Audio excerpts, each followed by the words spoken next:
ये वीडियो बनाने के लिए मैंने कई बार सोचा बनाऊँ या ना बनाऊँ, लेकिन फाइनली मैंने डिसाइड किया चलो बना ही लेते हैं, होगा सो देखा जाएगा।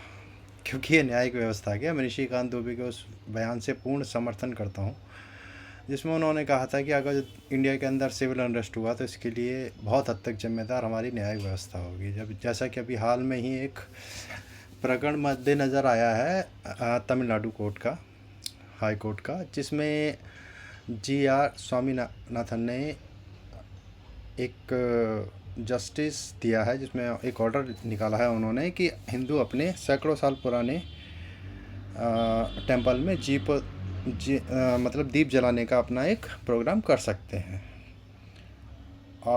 जिसके against I am very surprise, मतलब बहुत ही अचंभा हुआ इस चीज़ को देख के कि जिसके अगेंस्ट तमिलनाडु के 50 हाई कोर्ट के रिटायर्ड जज और डीएमके जो अभी उधर में है रूलिंग में, और कांग्रेस के तकरीबन 60 से 70 एमपीज़ रिटर्न में एप्लीकेशन देने चले गए जी.आर. स्वामीनाथन को इम्पीच करने के लिए।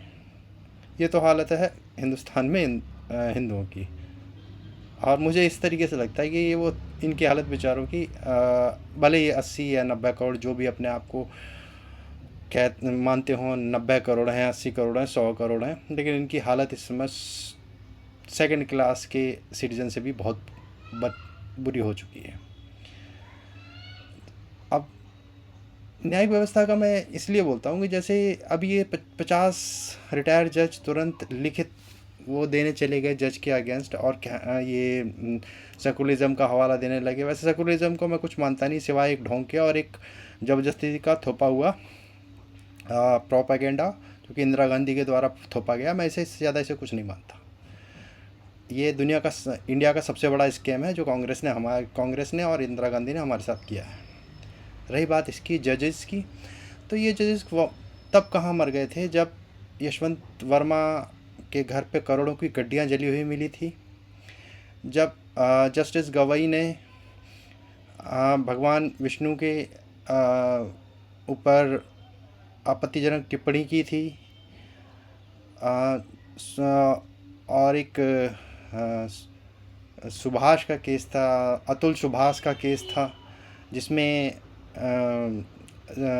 जो लेडी जज थी, नाम था उसका रीता कौशिक, राइट, रीता कौशिक, उसने 3 लाख की रिश्वत मांगी थी।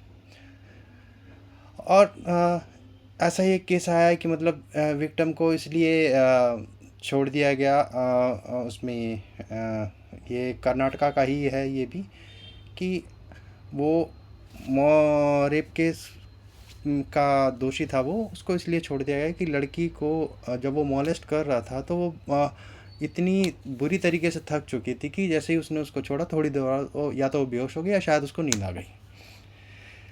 तो इस करके कोर्ट ने उसको छोड़ दिया कि नहीं, वो लड़की रेप के बाद सो गई थी।